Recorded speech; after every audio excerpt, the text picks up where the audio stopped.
here's a challenge for you. Can you solve this?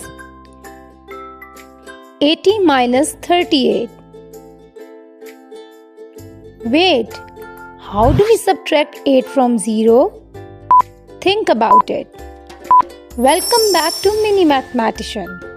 Today we are learning another part of subtraction of two-digit numbers with regrouping.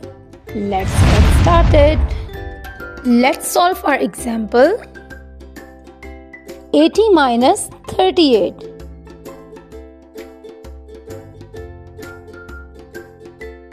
What's the first step? Yes, we start by subtracting the ones.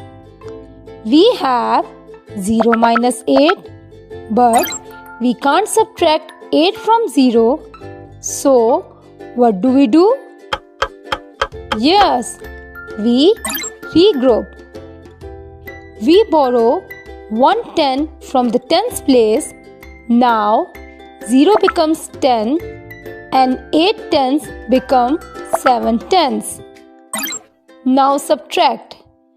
10 minus 8 equals 2. Great. Now move to the tens place. 7 minus 3 equals 4. So the final answer is 80 minus 38 equals 42. That's all for today. Don't forget to like, share and subscribe to Mini Mathematician. See you in the next video. Bye bye.